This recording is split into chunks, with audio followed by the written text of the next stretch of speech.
Hello everyone! As you probably know, our world is incredibly huge, and in every corner of the earth you can find something amazing. Today we're going to talk about the 10 smallest countries in the world. It's hard to believe some of them even exist. Their history, landscapes and tourist attractions are surprising in their own way, and many of you for sure will want to visit them. Let's get it on.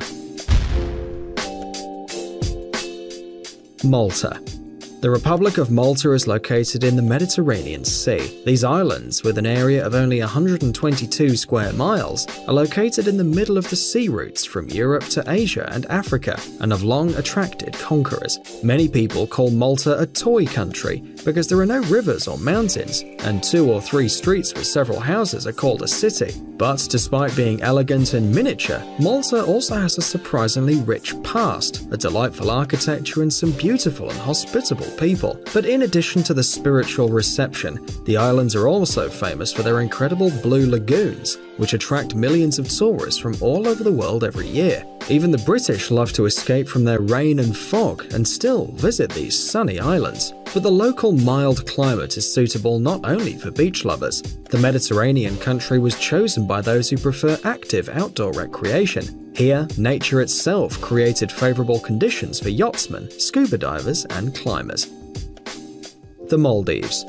The Maldives is a unique island country consisting of a chain of about 1,200 small coral islands and sandbanks. You might think it should be a huge territory, but you're mistaken, because the Maldives occupies an area of only 115 square miles. Nevertheless, travelers from all over the world enjoy resting in this paradise and writing about it. Many who've been here say that the landscapes are exceptional and unforgettable. The sun is up the whole year, and the emotions experienced in the Maldives will be in your memory forever. By the way, have any of you ever been to this place? If you have, then you're a real lucky bastard because we haven't been there. Anyway, if you ever wanted to feel like a real Robinson Crusoe, then this is the right place. Only in this country you'll merge with nature, swim in turquoise waters, lie on the clean sand and watch the amazingly beautiful creatures that live underwater.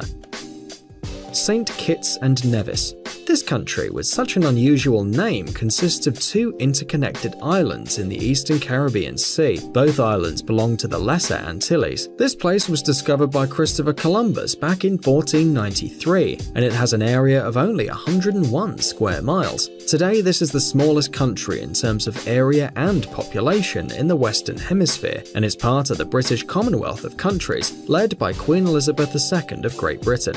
Just look at these wonderful landscapes. As you can imagine, this country is a wonderful place to rest, forget literally about everything and feel like you're on another planet. But if resting isn't enough for you and you've got a lot of money, then you can easily buy the citizenship, which St. Kitts and Nevis have been selling for 20 years. And they give passports with beautiful fish like in some kind of Christmas sale. To obtain citizenship, you don't even have to travel to the country. Pay the money and in 6 months you'll receive the passport by mail. On the first page of the document you'll find a map of the world with some arrows for you to easily find your new homeland. So, you have a passport, you have a map, and you're now a citizen of this country. But as we've already said, the cost of the document will significantly devastate your wallet because the right to permanent residence here will cost you $300,000. Marshall Islands. Here we have another island country, this time located in the Pacific Ocean, a little north of the equator. The country occupies 29 atolls and 5 islands, and it has an area of 70 square miles. It is interesting that the very first people to live here arrived approximately 2,000 years BC, but how they overcame the large-scale distances between the islands without any navigational instruments remains a mystery to scientists, because the atolls of the Marshall Islands are among the largest in the world. Despite the fact that it's difficult to get here, divers often choose this place for their underwater adventures. The numerous historical sites scattered around the atolls attract land tourists. For example, the Kwajalein Atoll is famous for the intercontinental ballistic missiles that land here after being launched in California. The Maile Atoll is the main objective of the researchers of the Iron Legacy of the Second World War. In this place, there used to be a large military Japanese base, and now you can find defensive structures, bunkers, and well-preserved rusting aircraft skeletons.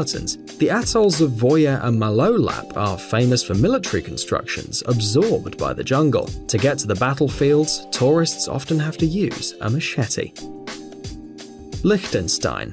Here's another mini-country with an area of only 62 square miles, located between Austria and Switzerland. By the way, it's a German-speaking country. This country annually attracts a considerable number of tourists, thanks to its picturesque landscapes, mountains, hills, nature, as well as its small but quite self-sufficient cities. Take, for example, the main ski resort of the country, Malbon, which is famous for its good conditions for both beginners and experienced athletes. If you ever want to visit this place, you won't regret it, because the Liechtenstein hotels have a very high level of service. Regardless of whether you like noisy parties or resting alone with a cup of coffee, you can choose the right hotel for you, or even rent a small mountain house where no one is going to bother you. But remember that resort amenities in this country are very expensive, so your holiday won't be a cheap one. San Marino.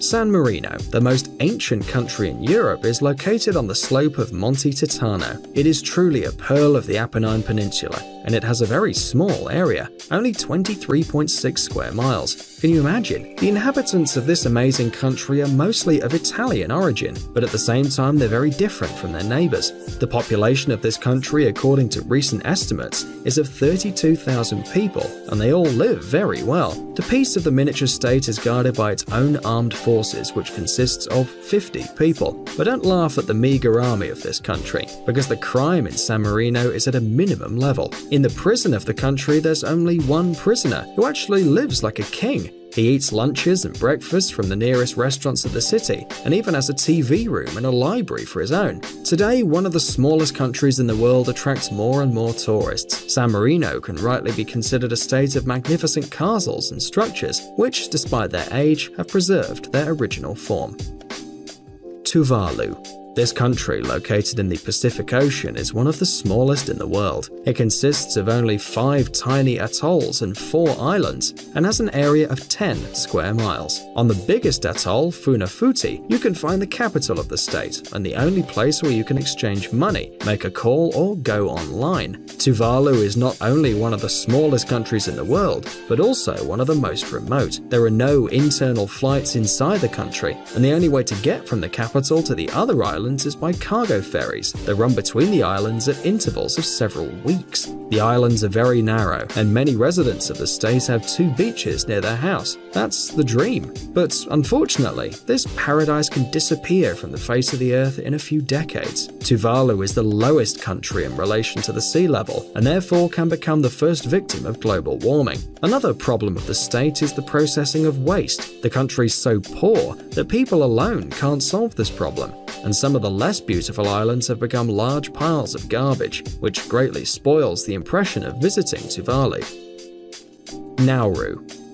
Also in the Pacific Ocean, north and east of Australia, and very near the equator, is located one of the richest and smallest countries in the world. The island has an area of only 8.1 square miles, but actually the wealth of this country is now something from the past. Nauru is also called the Eaten Island, because its history is an example of how greed and stupidity can destroy any prosperous community. Just a few decades ago, mineral deposits were discovered on the island. After finding this treasure, it was of course necessary to take it out ASAP from the earth. The government attracted as many citizens as possible to this process, paying them quite good money. People soon got used to living a wealthy life, and they cared only for money. Nobody cared about the education or the health system. Everyone was concerned only about having a high income. But, like in any other fairy tale, the happy times came to an end. There were no minerals left, and therefore no more money left. No one, of course, was prepared for this outcome, and now, unfortunately, unemployment and alcoholism prevail in the country, and most of the state's territory consists of huge quarries. Monaco.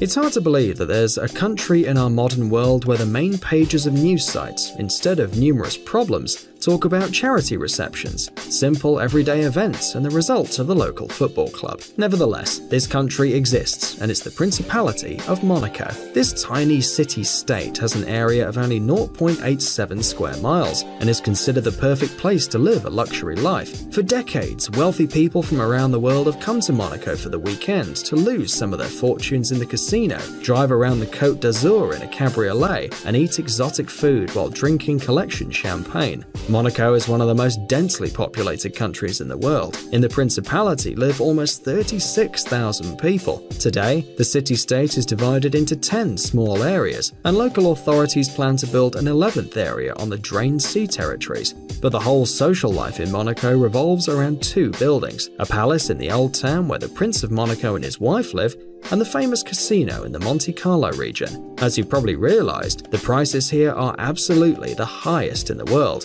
Therefore, gambling lovers and tourists spending their money are Monaco's main profit. The Vatican. If you think that there aren't countries smaller than Monaco, then you are mistaken. Actually, the Vatican is the smallest state in the world, with an area of 0.17 square miles and a population of about 1,000 people.